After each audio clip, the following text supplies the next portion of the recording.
அண்மை செய்தியை பார்த்துக் கொண்டிருக்கிறோம். சின்னம்மை பாதிப்பு இருக்கும் குழந்தைகளை பள்ளிக்கு அனுப்ப வேண்டாம் என்று தமிழக அரசின் பொது சுகாதாரத்துறை கேட்டுக் கொண்டுள்ளது.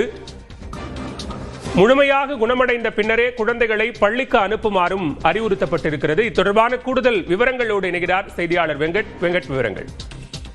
வணக்கம் பாலவேற்று. சின்னம்மை நோய் குறித்து பொது சுகாதாரம் மற்றும் நோய் தடுப்பு மருத்துவத்துறை பொதுமக்களுக்கு ஒரு சில அறிவுரைகளை வழங்கியிருக்கிறது.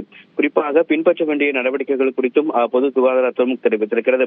அதாவது சின்னம்மை நோய் என்பது எளிதில் பரவும் வைரஸ் தொற்று நோயாகும். ஒரு நபரிடமிருந்து மற்றொரு நபருக்கு எளிதில் இந்த சின்னம்மை நோய் என்பது பரவக்கூடிய காரணத்தினால லேசான காய்ச்சல், சோர்வு, தளர்ச்சி, பசியின்மை ஆகிய அறிகுறிகளோடு பிறகு உடலில் சிறிய நீர் திவடயங்கள் போன்ற கொப்பளங்கள் தோன்றி உடலெங்கும் பரவும். ஓரிரு நாட்களில் வெடித்து பின்னர் உடைந்து காய்விடும். இது போன்ற நோய் அறிகுறிகள் இருந்தால் குழந்தைகளுக்கோ பெரியவங்களுக்கோ பொதுவாக இருந்தால் அருகில் உள்ள மருத்துவர்களை அணுக வேண்டும் என கூறப்பட்டிருக்கிறது. அதே போல அது என்னென்ன நடவடிக்கைகளை மேற்கொள்ள வேண்டும் என்கின்ற அந்த ஒரு வழிகாட்டு நெறிமுறையும் பின்பற்றப்பட்டிருக்கிறது.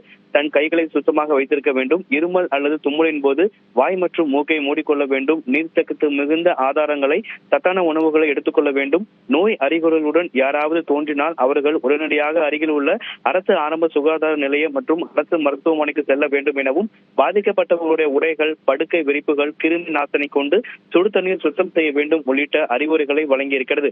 சின்னம்மை நோய் தொற்று தொடர்பாக பொது சுகாதாரம் மற்றும் நோய் தடுப்பு மருத்துவத்துறை அறிவுறுத்தல்களை வழங்கியிருக்கிறது. விவரங்களுக்கு நன்றி வெங்கட்.